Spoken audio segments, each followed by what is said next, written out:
What's up, Open Floor Globe? I'm your host, Michael the Pod Pina, and I'm joined on the other line by my good friend, Sports Illustrated staff writer, Rohan Nadkarni. Rohan, happy belated Halloween. I hope you had a wonderful night. I have some good news and some great news for you today. Which would you like first? We'll start with the good news. We can work our way up to great. The good news is that the New England Patriots won a football game yesterday, so we just want to take a moment and recognize greatness when we see it. The great news, though, is we're going to dedicate a solid portion of today's show to your Miami Heat. How excited are you about both of these developments? I was maybe excited, maybe like mildly amused. I don't know, 12 hours ago. But then a series of events that have occurred this morning, most of them your fault. First you telling me during a video we shot this morning that you think the Utah Jazz are more dangerous than the Warriors. That made me angry. I don't believe that.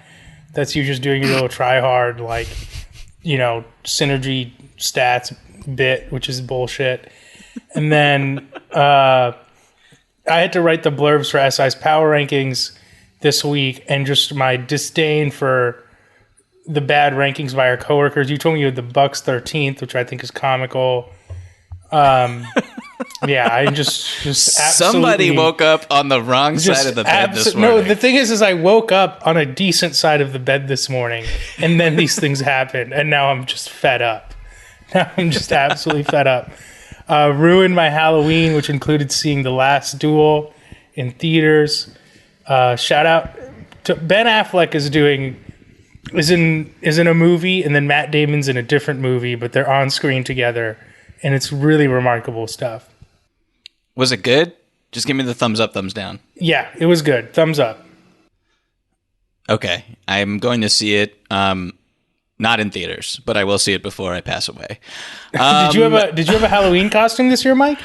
I did not. I have not dressed up for Halloween in many years, and I look. It's, I'm not gonna lie. That's a little upsetting to me as someone who really commits to kind of the Shocktober spooky season vibes. That's a little upsetting to me. Yeah, the people that I've chosen to dress up as in the past, basically all of them have gotten canceled in the past 18 months. So I'm I feel like I'm cursed or something is going on. So I can't participate anymore. That's basically where we are.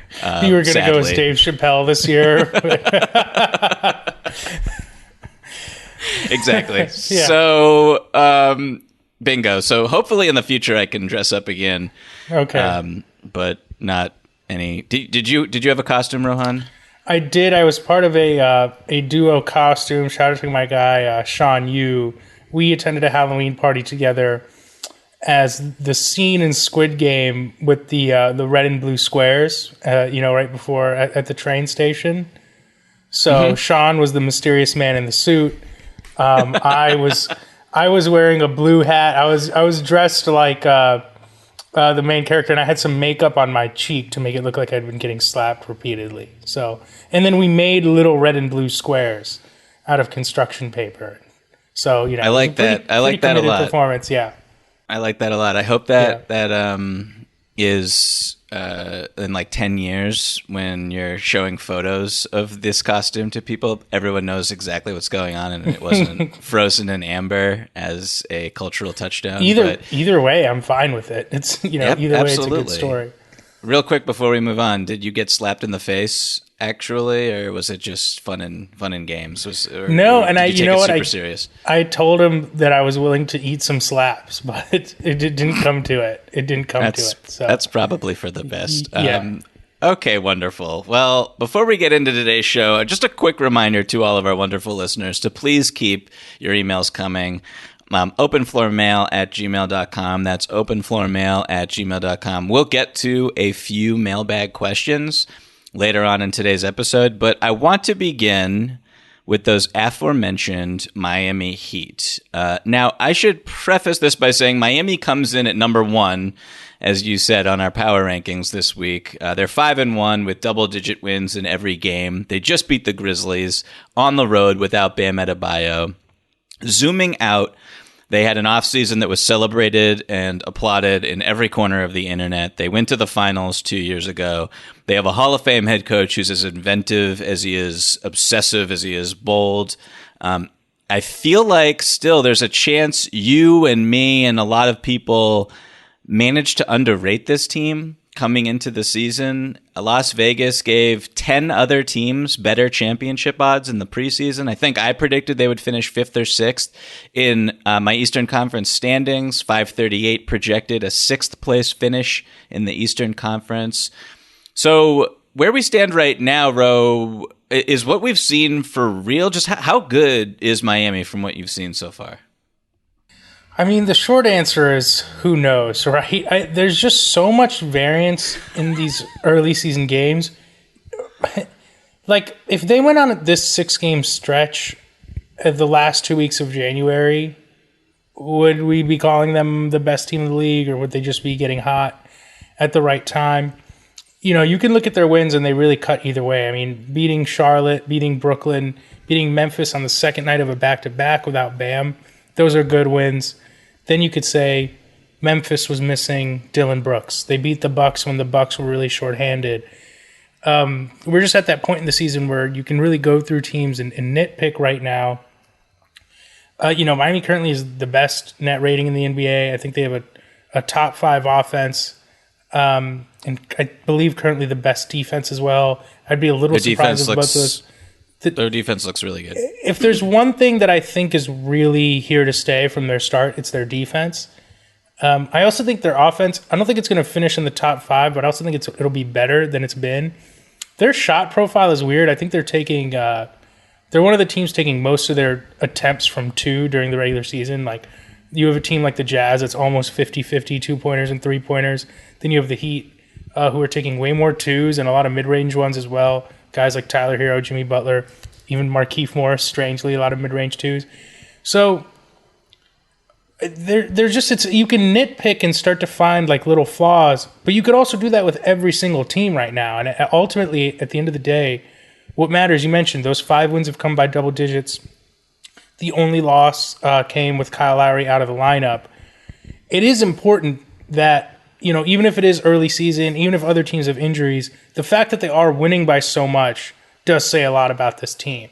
So I would say I'm cautious about them. I will say that them having the 10th best title odds always seemed a little silly to me, only because I still think this team is ultimately built more so for the playoffs than the regular season, as well as they've played so far.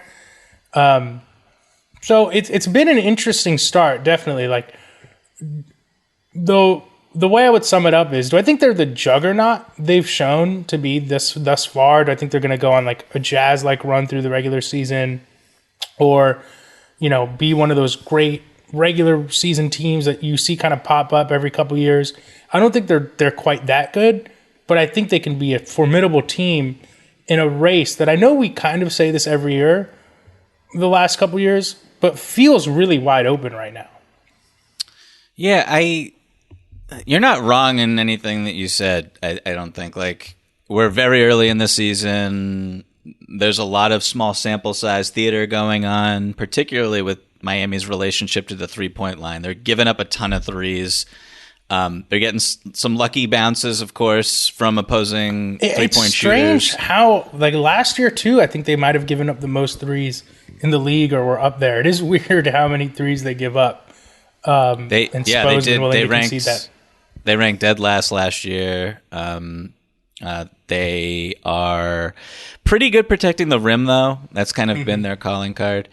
But I think my greater point here, and what's really fascinating about this team, is just expectations, and why, I guess, as a collective.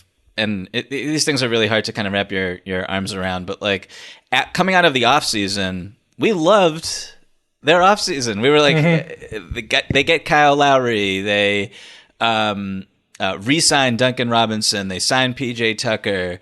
A lot of the pieces on their team would be probably fresher than they had been last season. Jimmy, Bam, etc.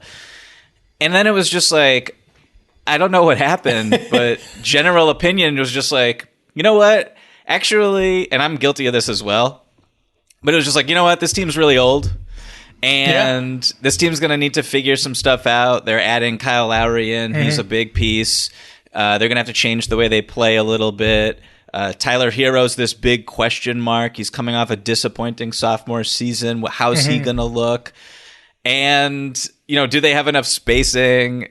And it was just like, okay, well, this team's going to be really good in the playoffs. But in the regular season, who knows? Maybe they'll have it some nights. Maybe they won't have it other nights. And I guess like my point is, why did we do that? And was that just like a really dumb oversight? And maybe this team is just showing us what they are, which is they have like Jimmy Butler probably is like the MVP right now. He looks absolutely terrific. He's the best two-way player in the entire league. It's really hard to argue with that. Kyle Lowry is shooting 27% from three and has not been 100% Duncan healthy. Robinson have not been good. Duncan does not look great. Scoring-wise, I would say Duncan defensively has he's bringing it every night, and everybody on the team is bringing it every night. Duncan gets some stops on switches. He's becoming a lot better at using his length on drives to the rim, which is fun to see. Here's what I'll say about expectations, not to cut you off for the 1,000th anniversary time on this podcast. Drop some confetti. It's really a combination, right, Mike? Because it's not just the Heat playing better than expected. It's not just Lowry, I think, affecting the team more than we thought. It's not PJ Tucker being the perfect fit. It's also Atlanta struggling more than we thought. Milwaukee having injuries. The Nets struggling more than we thought. Once you combine all these factors, I think that's what leads to what's happened with the team like Miami.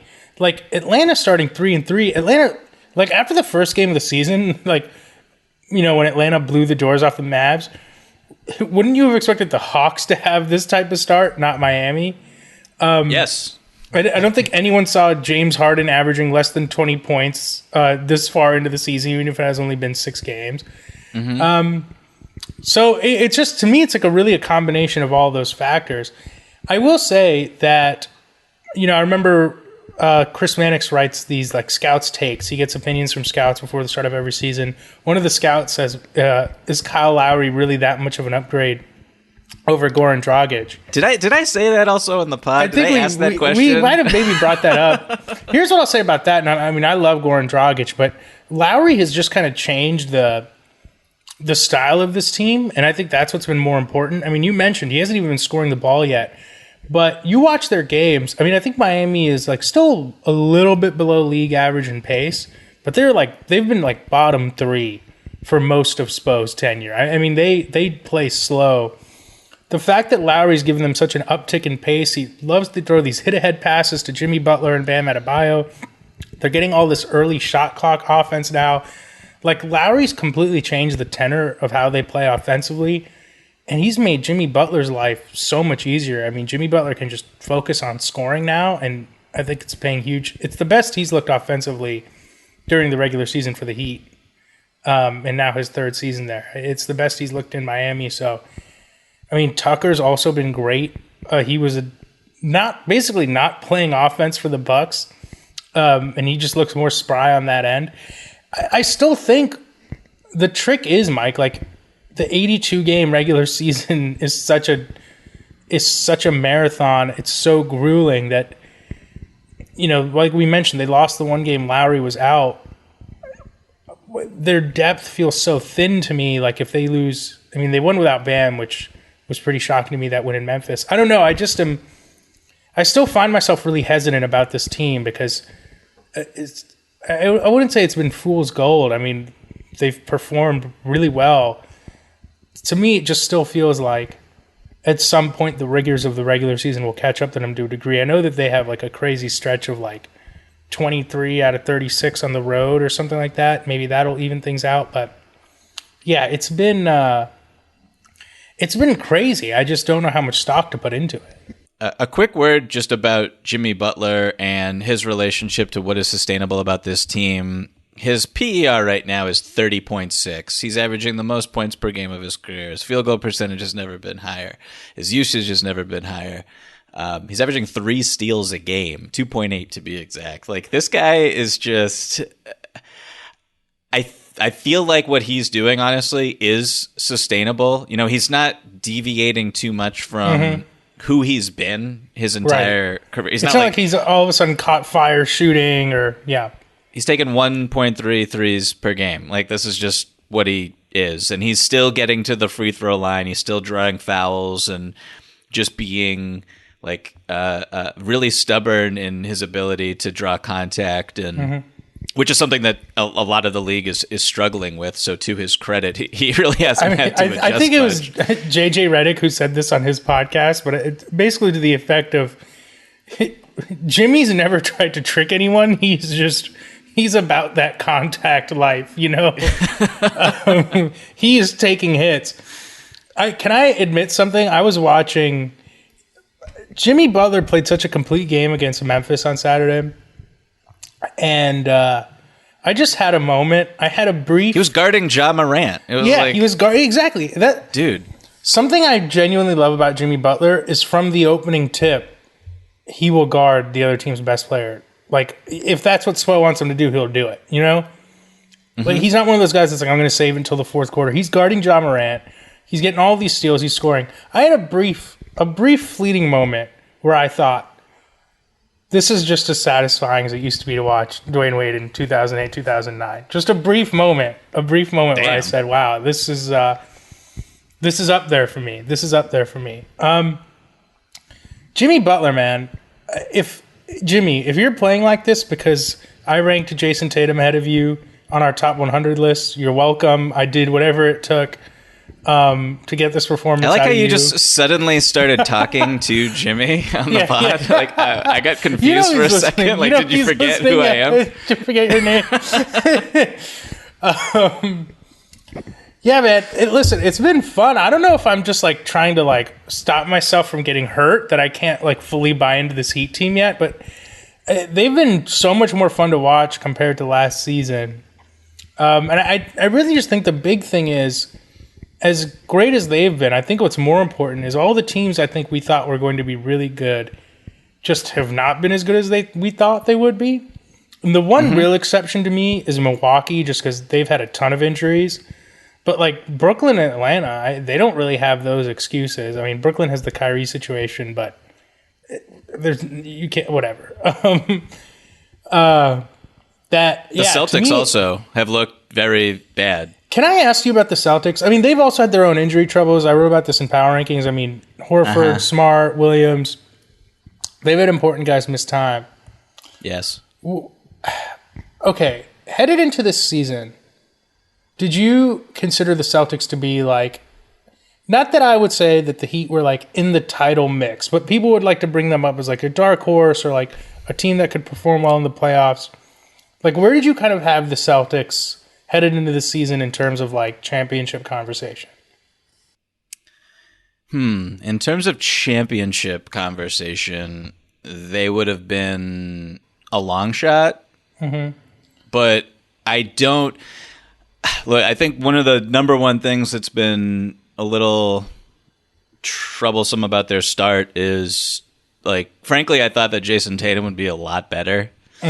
And he hasn't been. And so there's plenty of time for him to kind of round into shape and be the guy who I was envisioning that he could be. But he hasn't been that player. I was not, like, super concerned about their point guard situation or anything like that. But I think that Jalen getting COVID like right before the season began was just like a super weird wrench to throw in. For sure. And their I mean, defense he's still has been not great been to his credit. Good either.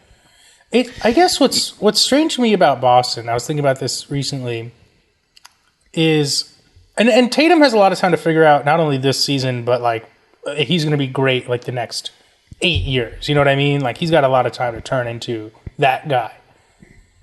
I think what's strange to me about Boston is for a team with as two players as good as they have between Tatum and Brown, granted, like, I don't, not necessarily there's an obvious move out there for them, or like maybe they are waiting for someone like Beal, but we talked about the Heat's offseason, so celebrated, right? They go out and, try to get Lowry. They try to get him at the deadline. They get PJ Tucker. Sometimes it surprised me that Boston's not a little bit more all in, considering how good Tatum and Brown are. I mean, we were both really high on them when we were going through our top 100 process. Where did we end up putting Tatum? 11 or 12? I think 12. I think so, yeah. Like 12. Brown, I think we both agree is a top 30 player. I mean, he's been outstanding to start the season, even with COVID. Sometimes it's just surprising to me. Like, I understand that they're both still so young, but that they haven't found a way to kind of go a little bit more all in around them. Because, and granted, you talked about the Heat 2 seasons ago, they were in the finals, but that was just a little over a year ago, Mike, that Boston was in the Eastern Conference Finals. Sometimes it's surprising me that they have the talent that they have at the top, that they haven't made a bigger push to be one of those really top teams. It feels like they kind of tread water a little bit in the summers. Yeah, I think that their arms have been tied behind their back with what they can do. Mm-hmm. I think that they've whiffed on the past few drafts, frankly. Not saying that this isn't an indictment of Romeo Langford or right. They're not bad players, but they're not home runs. They're not. That's exactly right. And so now they're kind of leaning on Rob Williams to be that like found gold as a late first round pick, and maybe he will be that. We'll see. Yeah, it's tricky. Like this offseason, they can potentially have some cap space, not max, but they can get into an area where they're going after a pretty good vet that can actually impact winning. I don't know. We'll see. Like a lot of it is still on the development of those two guys, those two stars. Like those two stars should be able to elevate the players around them, and a lot of this has to do with you think you're going to build around. Like you make this trade for Kyrie Irving, right? He leaves in free agency. You sign Gordon Hayward. He leaves in free agency. You acquire Kemba Walker. His knees all of a sudden after he plays in 82 games and now for he's like balling 3 out of the for past previous yeah. 4 seasons. Yeah, so it's just like they caught some bad luck along the way, but right, they've had bad luck, and it's funny. We had that rebuilding question on this podcast over the summer, and I was like, listen, it's lucky. You could make all the right decisions. Like the Celtics process of decisions was really good the last 5 years. They just got really unlucky. Okay, can I direct us back to the Heat real quick? Yes. Okay. So looking at this roster, I know it's super early. I know that this is a really reductive way to look at everything. But I look at this roster, there's 3 guys who are averaging over 20 points per game. One of them is not Kyle Lowry. It just seems to me like they could have like 3 or maybe more. Not more. I'm sorry. 3, 4 if you're counting coaches. They could have multiple. I'll say end of season major award winners or like serious candidates, and that's. I mean, if their defense holds, which again the 3-point shot is really interesting there. If their offense is, a little, I think their starting 5 has not been great offensively. Half court, but it's still a little dicey. Yeah, correct. But if like Tyler Hero is this guy for the entire season, I just think like their ceiling is even higher than we or I thought coming in, and I thought that they were. A pseudo contender. Like I thought coming in that the Nets were just going to run away and win the championship, but I no longer necessarily believe that. I still think the Nets should be really up there in that conversation. But the Heat are. Well, there's no reason to really doubt this team, I guess, is what I'm trying to say. No, that's a good way to put it. The Nets definitely feel. We all had them as the favorite, but they feel. I think we would agree they're still the favorite. But they're a lot more beatable. That gap's a lot smaller than I think we all thought headed into the season. And that's important. That's really important. I mean, you're right. I mean, the Heat, I mean, if they keep this up, and obviously we have to, the major caveat here is it hasn't even been 10% of the season, but let's say they're like 85% as good as they've been so far. I mean, Jimmy's going to get some MVP votes. Bam should be Defensive Player of the Year, I mean, like at some point. And Hero, I really want to talk about Hero for a second because he's such a lightning rod. I think that we could all agree he was a little bit overhyped coming out of his rookie season. I mean, he obviously played well in those playoffs where people were losing their minds a little bit. Then Wait, can I stop you right there? Can I stop you right there? Why do you think that he was overhyped? You had like the Heat like telling some people like they view him as like a Devin Booker type, and I think some people were saying like he's one of the top, kind of like not top, but one of the really valued, coveted trade assets in the league, etc. And to me, that always like overlooked the fact that I still think he has like defensive shortcomings. I still don't know that like he's in a great role for him right now in Miami, where like he's kind of being asked to carry the load, but in a way that's like where you're being asked to do it right now because we know that there's all this other talent on the roster. Whereas like, yeah, he wants to put himself in the Trey Luka category, which I respect. Like he's not going to concede ground to anyone in the league, right? Why should he? At the same time, like, do I think he can be the number one ball handler, high usage guy in an offense? No, not really. And I think that's what some people were maybe thinking coming out of his rookie year. Then his sophomore year, there's like this insane thing where, he gets this like status as like the Heat didn't want to include him in the James Harden trade. It's like the Heat weren't getting Harden because Houston wanted a ton of draft picks. Like the Tyler Hero was not the sticking point. This is just a long-winded way of me saying that he's really been incredible. I don't know that like, I think his ceiling is like, he can be a 20-point guy off the bench. You let him really gun for his shots. I just think that he's finally in the perfect role for him, which is like, hey, just go score in the half court. And to his credit, like he's clearly put in the work in the offseason. His like mid-range pull-up. Like he's just showing like I think a lot of good varied offense. But this to me, it seems like he's finally kind of like settling into his right NBA niche. I agree with some of that. I think for right now where he is, he's perfect. He's exactly what the team needs. He's filling the role that Dragic had for a little bit. Mm-hmm. Just a overqualified spark off the bench who can make plays for others, who can create his own shot late in the shot clock, who's got the step back, who's got the pull-ups, who gets to the rim and can make really nifty floaters in the trees. I like all of that about him, and I do think that the role and everything is really good. I think his ceiling is a different conversation, and I don't know if his ceiling is Trey or Luka or anything like that. I agree. But I think his ceiling is like we're talking best case scenario is multiple time All-Star. I think you have to say based on that's interesting. Like this guy's efficiently scoring. I know it's only a few games, but we're looking at the whole career and we're looking at the whole just everything that he's working with, the whole toolkit. Like he's scoring 22 a game, high efficiency or medium, pretty good efficiency, high usage, and you just kind of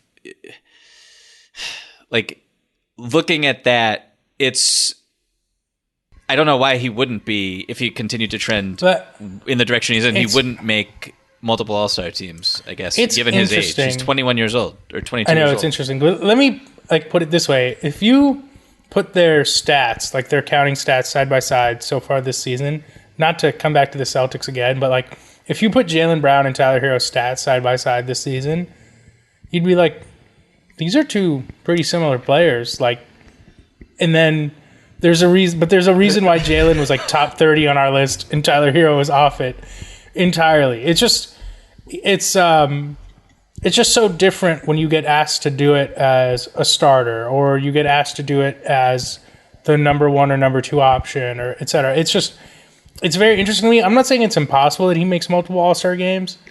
It just is. He's in, I think, a very interesting position right now, but I think that this current role is perfect for him. I agree with that. Do you have anything else you want to say about the Heat, or can we? I do. Just that this is culture, baby. This is why this is why PJ Tucker, Kyle Lowry, they got to Miami. They got in the best shape of their life.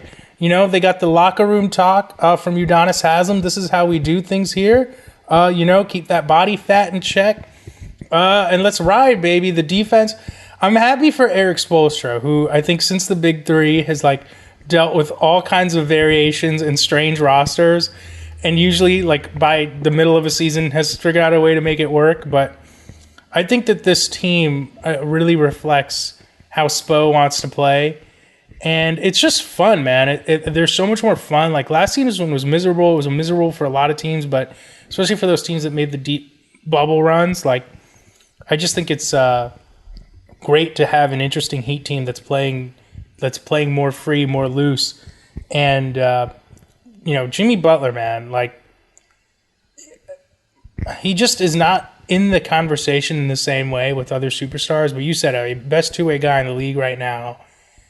He's playing out of his mind, and I hope this is the season where he gets that, even if it's just that kind of 1 year blip where he finishes 3 in MVP voting or something like that. He deserves it. He's been playing out of his mind, and he got some of that love after making the finals, but the respect that he gets now as a number one option, the guy who can be the great player on a great team, that's pretty cool.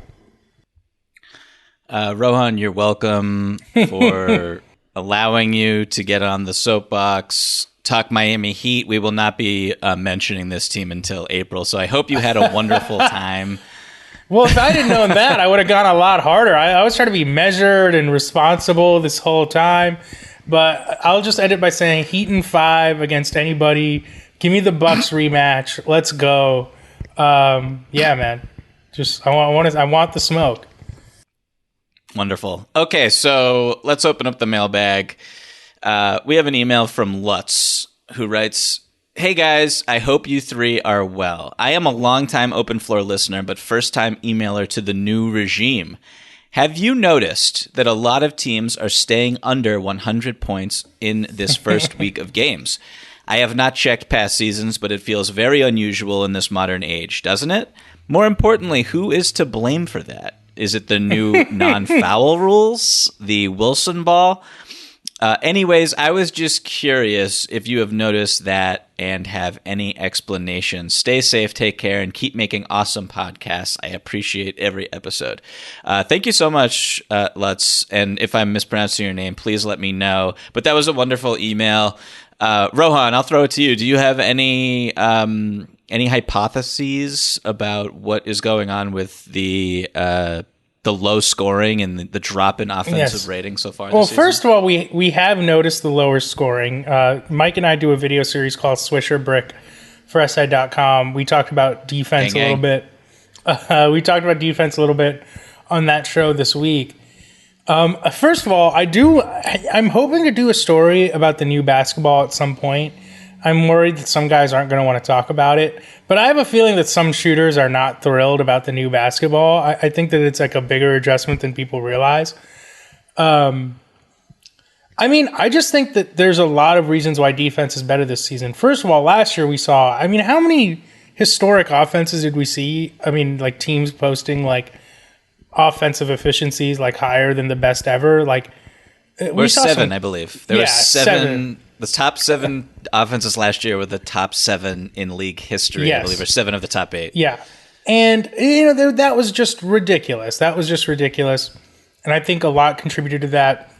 The short turnaround, the empty gyms, I think those things affect defensive effort, defensive focus in tangible ways.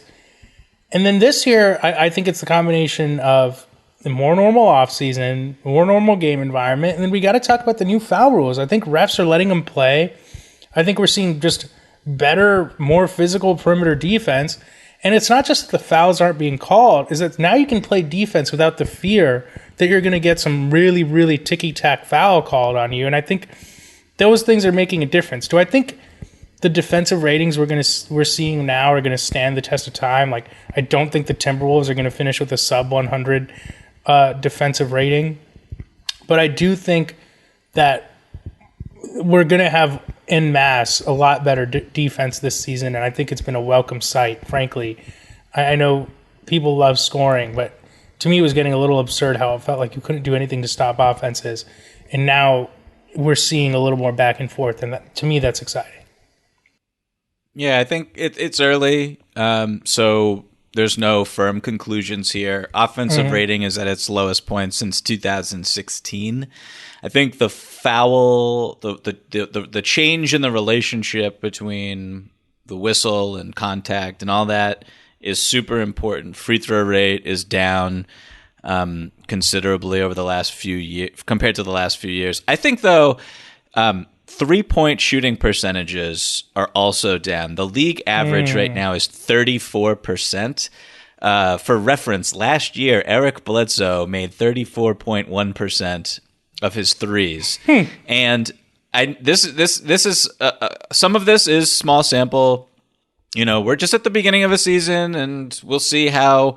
There's some guys we mentioned earlier. Kyle Lowry is shooting like 27%. Duncan Robinson is shooting 32%. I think some of that you have to credit defenses. Some of that is just, okay, maybe these guys are just in a little bit of a slump. But I do want to say something I've noticed in just watching a lot of basketball over the past couple of weeks. There are players who just aren't good who are shooting threes and taking threes that they otherwise shouldn't or wouldn't. Or like last night on Sunday night, the Nets played the Pistons. Isaiah Stewart took 2 threes in the third quarter, I believe it was. And I was Isaiah Stewart was having a perfectly fine Monday, and he flipped on the Open Floor podcast and found out he wasn't supposed to be shooting threes. Beef Stew, one of my favorite. I love watching him. He's a joy. I love what he brings to the table. But we don't. That's not his role. Like, he shouldn't be out there shooting threes. That's just not what it is. So you're not a shooter. There's a few players like that. There's just a few players like that are a little bit out of their element. I'm looking up this right now. Isaiah Stewart actually has hit 2 threes in a game twice in his career. That's still, I don't care. Like, I don't even care. I stand by what I'm saying 100%. Yeah. Not a 3-point shooter. Stop taking threes. And this is just a byproduct of this ongoing trend, the evolution of offense, the need to try to space things out as much as possible. I saw Cody Zeller jack up a 3 just because he was open, standing behind the 3-point line. It's like, we don't need this. You watch the Orlando Magic play right now. Their starting 5 is killing it. Like, shout out to them. Yo, their starting 5 is a 21.5 net rating. How are you 1-6? Like, you have to be trying to lose games. Like, that blew me away when I was looking at power rankings. I was like, the Magic, when I watched them, I was like, they look like they have, like, decent, there's always that one lineup on a team where you're like, this one should be good. And, like, lo and behold, their starting 5 is killing it. And then all of a sudden, it's like, they're a fascinating team. Well, what did you just say? You have to be trying to lose games? Well, lo and behold. but my point was just like, Wendell Carter Jr. and Mo Bamba are in that lineup. And they're shooting corner threes. Mo Bamba is gunning, baby. He's trying to get that second contract. Yes, so shout out to them, but like, I don't know. I think that might be a factor. It's just something to keep an eye on. I don't know if that's definitively the answer. I think there's a lot of factors that go into the stew, but offense is down, and I don't know. I kind of like. I think offense. I think it's been a better product. I think it's been a better product, though. It hasn't been a bad product. I like what it's done to the flow of the game. I agree with you there. Okay, we have a question now, an email from Liam that is pretty related to this. Liam writes, my question for you guys is, if you could add one new rule to the NBA, what would it be? Rohan, go. This is an interesting one. There's like the obvious one that I think, again, we talked about this in Swisher Break. It was getting rid of the Euro foul.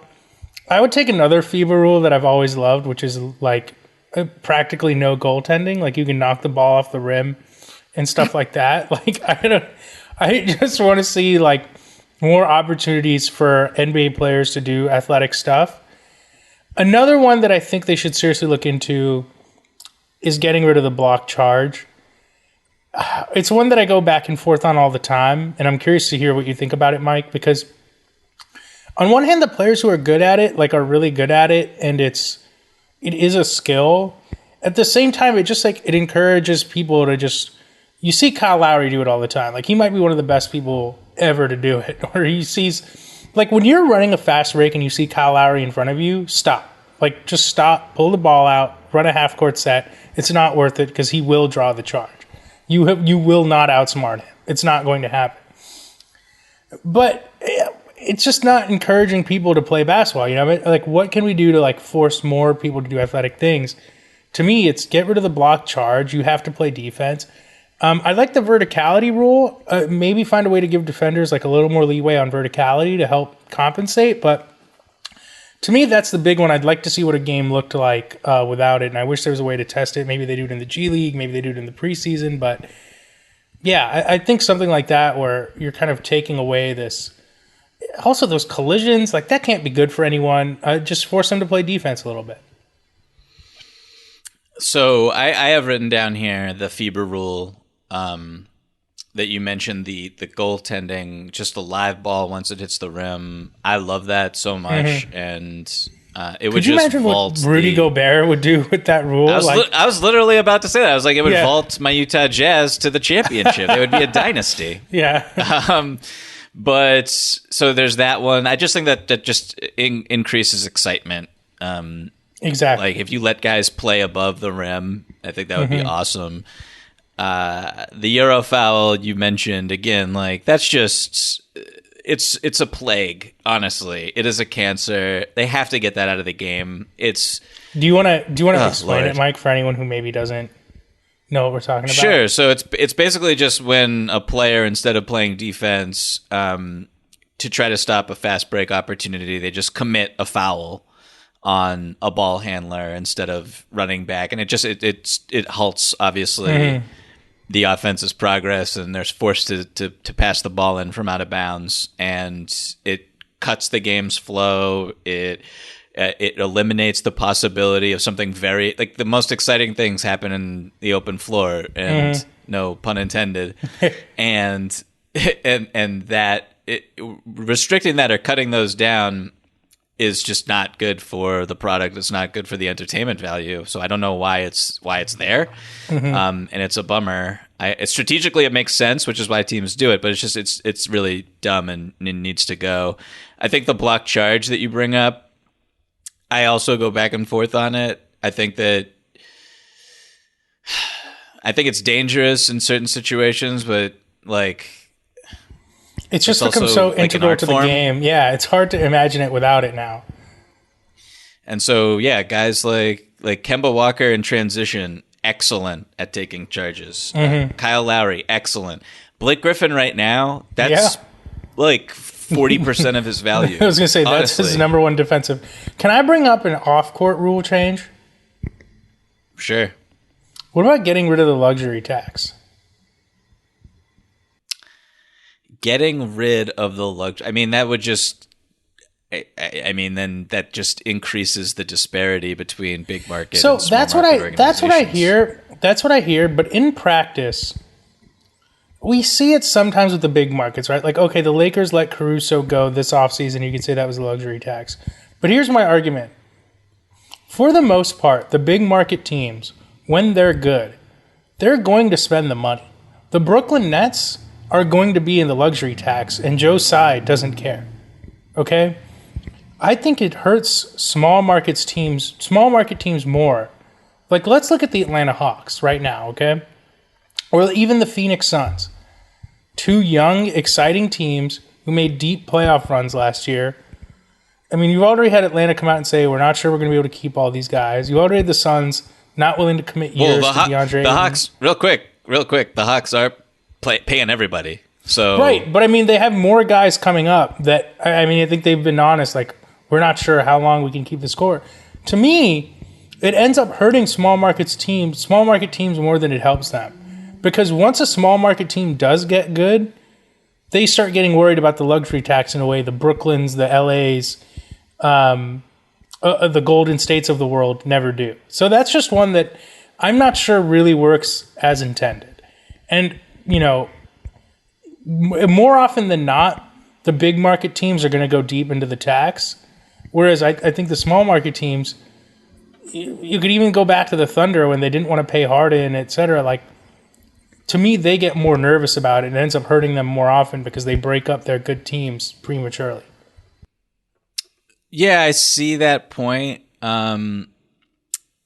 Like, if there was no luxury tax, the Miami Heat, back when LeBron was there, they're not letting Mike Miller go. They're like, money is really not an option there, and my thing is like, I understand we want parity.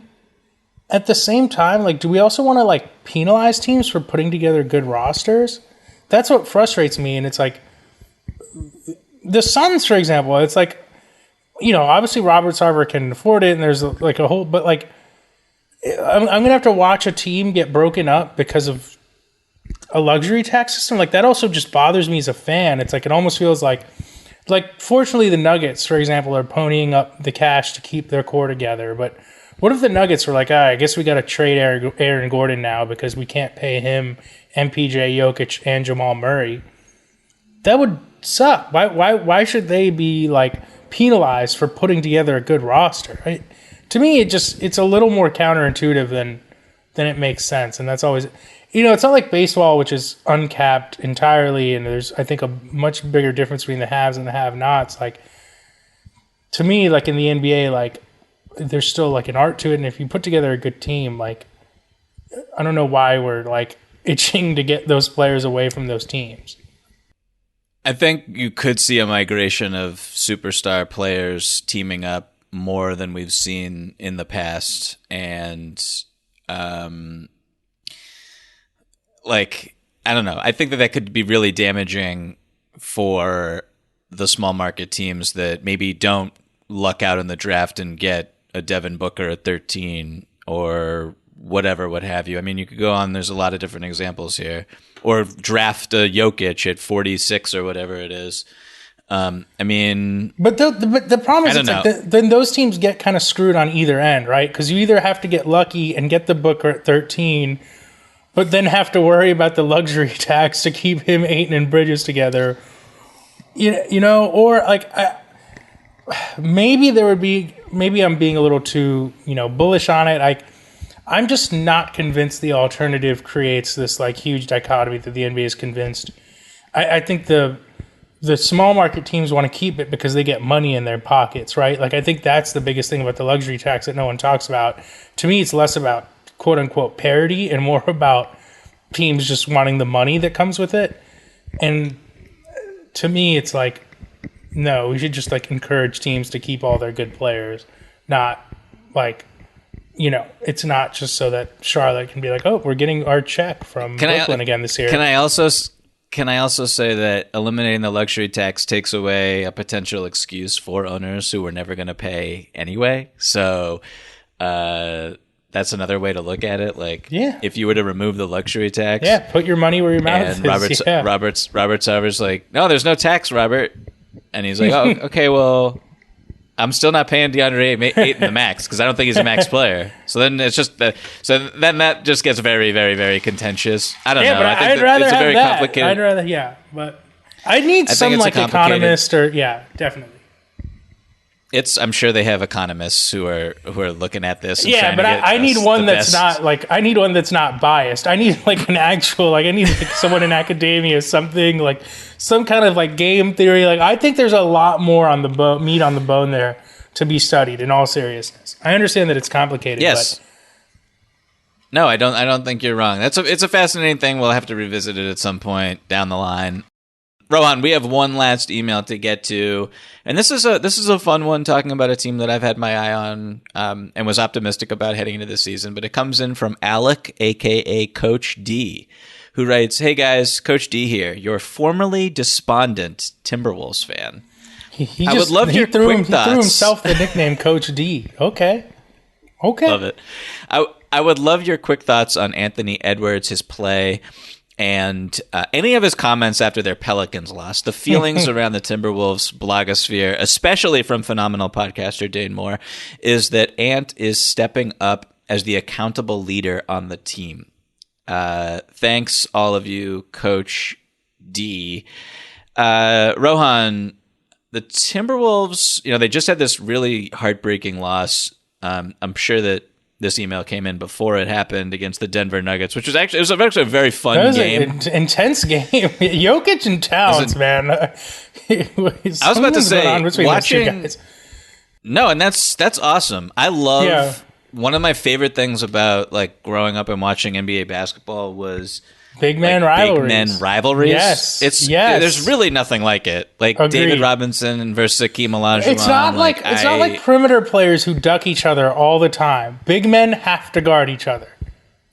Right, and I watched the Wolves beat the Bucks last week, and in that game, Giannis was playing the 5 essentially, but Karl Towns did not guard him. And on the other end, Giannis was guarding Cat, and I was a little frustrated by that. I understood it because if you guard Giannis, you're going to get in foul trouble. Yeah, exactly.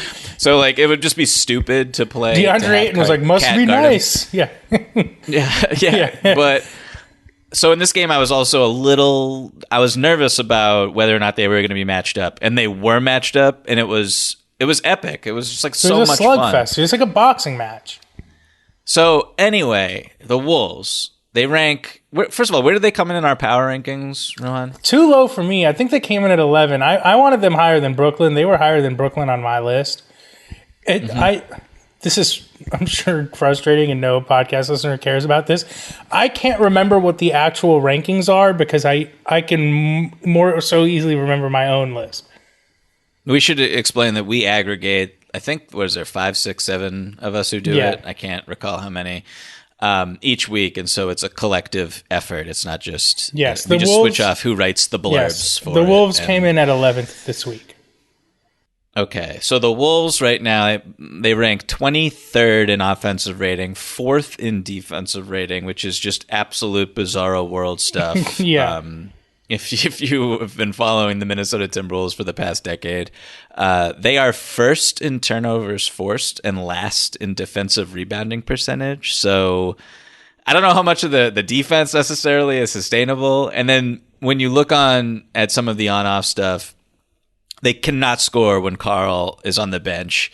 And they cannot get stops when my guy, Jaden McDaniels, is on the bench. Jaden McDaniels is just he better make an all-defensive team. I don't care what anyone says. I love him so much. But real quick, good time to be a McDaniels in the NBA. Fabulous time. Yeah. Fabulous time.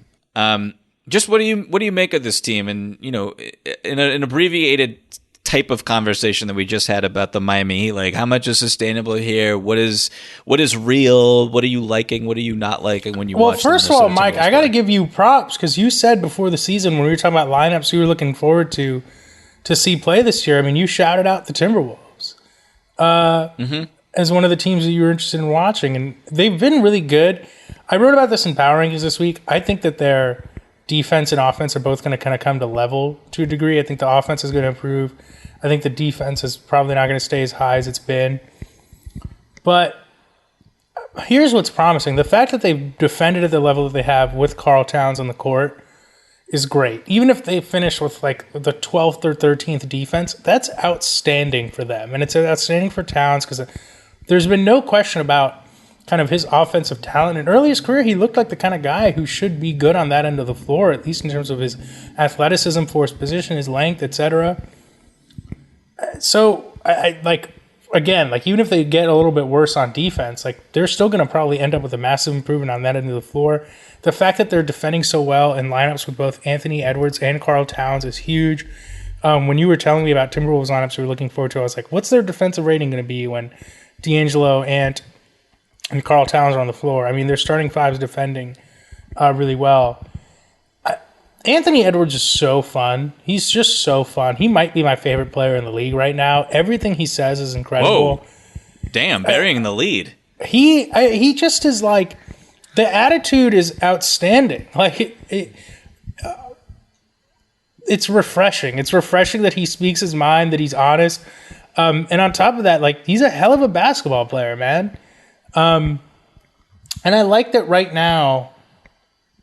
I feel like what's cool about the Wolves is they're having a level of success, but it also feels like their guys are just being able to play through it a little bit. Like, I don't think Anthony Edwards is anywhere close to the final form he's going to be as a player, but they're kind of letting him figure it out on the court. Yeah.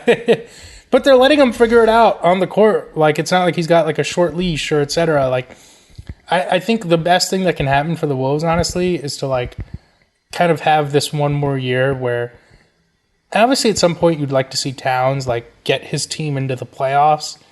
You'd want to see progress. At the same time, like, them having this year that's kind of happening without expectations, I think is good for them because it gives them a little bit more time to let those guys figure it out on the floor. Yeah, I think.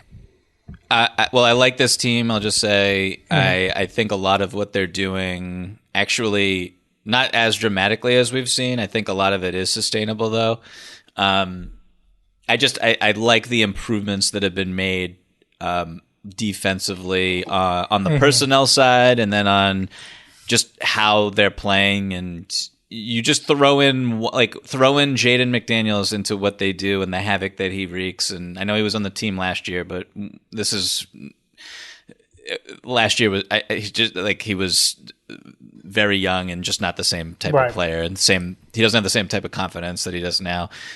Patrick Beverley, it's just like there are possessions that he'll have where he'll draw a foul, he'll just get under someone's skin and frustrate a ball handler, to, induce like a push off on a drive, and just like literally little things to force turnovers that just like get the crowd into like the Wolves just haven't had that type of presence. Really, I don't even know since when, just years. And so I think that is just really good for them. Vanderbilt is just a ridiculously tenacious rebounder, and he's getting that opportunity to show what he can do on the glass as much as possible. Ant has been super inefficient, and I don't really care. Yeah, that's the thing. It's like let him gun, Yeah. I really couldn't care like less about it, to be honest. I mean, if he's still shooting like 37% from the floor in late February or something, then I'll be like, okay, what's going on here? Right now, I really don't. It doesn't bother me. His athleticism, the speed, the crunch time, like, I don't care. I'm taking this shot. I just love it, and I love everything that he has to say. Also, he's just like a hilarious, confident, honest, refreshing, I think is the word you used. Yeah. And that's perfect for him. And he's like a wonderful, clear franchise primary ball handler. And they did really well taking him with the first pick, and they should be really pleased with where he's headed and everything that he can accomplish. So I think that the future is like really bright here. I think that they should make the play-in. If they don't, it will be very disappointing. And yeah, like Cat looks great. Russell's hitting shots for the most part. Lot to like in Minnesota right now. For sure. And yeah, I mentioned, like, you hit the nail on the head with Ant, which is, yeah, he doesn't need to be efficient right now is a thing. And I think that's what's cool about this team is they're having success despite the fact that guys are like, still figuring out the right role on this team, how everything's going to work, etc. I mean, I just pulled up their lineup stats. And granted, this lineup specifically has only played 21 minutes together and has only appeared in 3 games, but Russell, Towns, Malik Beasley, Anthony Edwards, McDaniels, 106.4 offensive rating, 88.6 defensive rating. Yeah. Yeah, their starting lineup has an 81.5 defensive rating, although it's been terrible offensively. It just, I really hope they make the plan, because I think, something I hope that we dedicate a pod to, or at least a pod topic to at some point this year, is guys who I really want to see play in like important games, guys who I really want to see play in an important playoff series. And like, we're getting to that point with Carl Towns. We're like, yeah, man, I want to see you play in some important games and see what happens. So I hope he finally gets that chance this year. I second all of that, and that is a wonderful topic that we should definitely address in a future episode. But I think that wraps up today's show, Rohan.